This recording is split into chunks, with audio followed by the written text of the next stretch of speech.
I gotta spell this out for you. I can't declare X amount of my income. Actually, the tax code tells us that if you find $10 on the floor, you have to report that as income. Not all of us would probably do that. I'm AJ Ayers. I'm a certified financial planner and a co-founder of Brooklyn FI. And today we're going to be discussing the finances of Sopranos characters. I'm worried, Tony. On my way? About money. Oh my God, this is my favorite scene in the whole series. I saw Angie Bumpancero today. She was handing out free Polish sausage at the supermarket. So this is such a great dynamic between Tony and Carmela. Carmela earlier that day goes to the supermarket, sees this poor woman working in the supermarket, and that's literally her worst nightmare. We have to imagine, the woman working at the grocery store, she's probably making minimum wage. So back then, probably $5, $6 an hour in New Jersey. Definitely not enough to support Carmela's current lifestyle. Who is going to support your children? And me, if God forbid something happens to you. That's the point. So let's talk about the cost of their lifestyle, sort of ostentatious mansion that they live in New Jersey, SUVs, bracelets, the fancy dinners, the gifts, we've got boats. Could you afford all this on minimum wage salary? Absolutely not. That's why Carmela's worried. There's money in overseas accounts. I don't have the serial numbers. Offshoring is a common practice for those who don't want to pay taxes. So we take it out of the US where it wasn't taxed and we bring it somewhere else. There are legal ways to do it and there are also illegal ways to do it. Moving money into offshore accounts illegally is a federal crime, so you are at risk for massive fines and likely jail time as well. I gotta spell this out for you. I can't declare X amount of my income. So it's pretty hard to build a financial plan or a plan for the future if your income is illegitimate, right? If there's no income being reported, we can't really put money in the bank or money in the stock market. Stocks?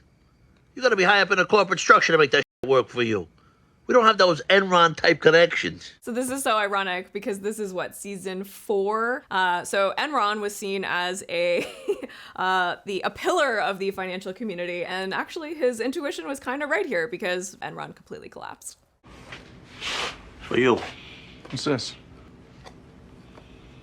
Holy. A Patek?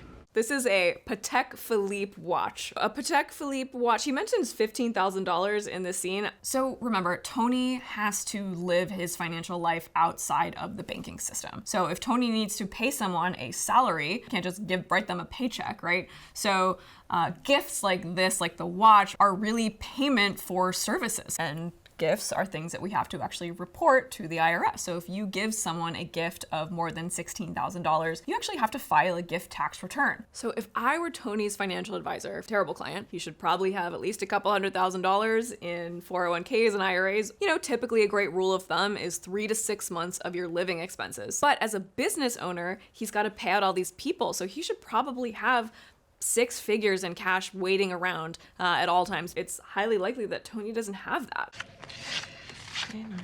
9,900. Interestingly, at $10,000, we're required by law to notify the IRS of the transaction.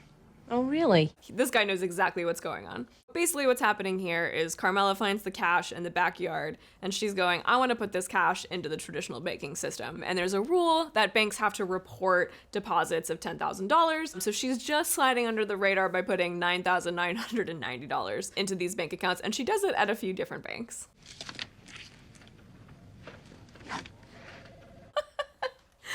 You can see Charles Schneer, Morgan Schwinn. This is sort of, I think it's meant to invoke, Charles Schwab, Morgan Stanley, our more traditional banks. This is hilarious to me. So this is 2002, so we're coming out of a recession. So interest rates were actually pretty low, about 1%. So if we put our $100,000, let's say, in the bank, we'd be earning $1,000 in interest each year. In our current interest rate environment, we're talking about, we went from 1%, now we're all the way back up to 5, 6%. So actually right now is a great time to put your cash in the bank. Honestly, guys, I'd recommend the life insurance trust. That coupled with the growth-oriented reallocation of your assets, including an assortment of other investment vehicles. What, like classic cars? No, stocks, bonds. I think he's pulling your leg, Brian. This is a prospective meeting with Carmela and Tony and their potential financial advisor, Brian, who's Carmela's cousin. Now, the things that Brian is recommending are fairly traditional, plain vanilla investments. So, I think his advice generally is pretty good considering their financial situation. We do occasionally need ready access to our money. Honestly, guys, I'd recommend the life insurance trust. So what Brian ends up recommending here is what's called an ILIT, or an irrevocable life insurance trust. And these are typically recommended for extremely wealthy families who have an estate tax concern. Now, as a certified financial planner, I kind of have side eye at these types of trusts. They're very expensive to set up. They're very expensive to maintain. They're very lucrative for the person selling you the life insurance policy and putting it in the trust. In this situation, with Tony and his dangerous line of work and the limited liquidity of their assets, I actually think this is a pretty good financial move, specifically for the Soprano family. This is the best thing for all of us. It'll give us such peace of mind. So if Tony were to die, that life insurance payout would go into the trust for Carmela and the kids. Now, it is irrevocable, which means that once it's set up, it's very hard to get those assets out of there. So Tony gets warned about, well, what happens if you get a divorce? You can't go back on that. Whereas an inter vivos trust, a living trust, has a little bit more flexibility. So, to what do I owe this pleasure? I don't know if you're going to see it that way. I have asked you to lunch to tell you that I'm filing for divorce. Whew, just lay it out there, Carmela. Just go right for the gut. You walk around that mansion in your $500 shoes and your diamond rings, and you act like butter wouldn't melt in your mouth. So again, Carmela's alimony and child support based on Tony's reported income is not going to be enough to support her lifestyle. I want what I am entitled to. You're entitled to Usually she's entitled to some sort of spousal support based on Tony, the breadwinner's income. He is definitely not the person I want to spend the rest of my life with. Fair enough.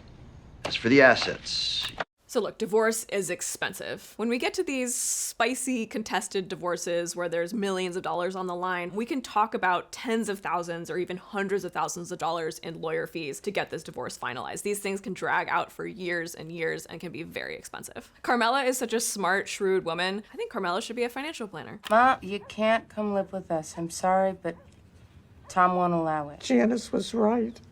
I won't go back to that place. This is tough. Basically, we have a, end of life planning that we're trying to navigate delicately here. You got that right. They won't have you back at Green Grove. Tony. She was abusive to the staff. So nursing homes are incredibly expensive. On the low end, we have our, Medicare, state and federal run facilities. Mid-tier, we're talking $6,000 a month, and then it can go up from there. So end-of-life planning is really tough to get right. There's a financial planner joke that if you tell me the day you die, I can tell you how much money you need. I think you should go live with your daughter, Mrs. Soprano. Well, I think I'm gonna leave all my money to you, honey. What are you talking about? Money.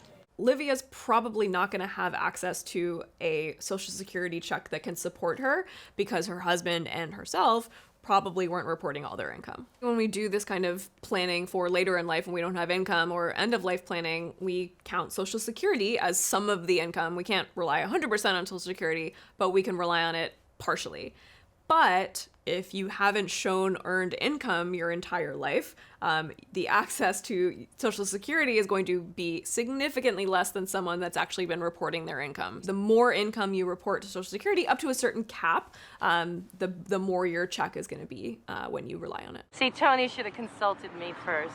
I'm going to be living at 55 Benedict while we deal with the estate. So estate planning is very important, right? We need a will, we need power of attorney just in case we become incapacitated and can't make our own decisions. We need a healthcare proxy. There's many different things that go into an estate plan, but really, in my opinion, the most important thing you can do is talk to your kids, talk to your family about who's getting what, so it's not a surprise. I would never take on Tony Soprano as a client. He has nefarious business activities, and financial advisors want nothing to do with nefarious business activities.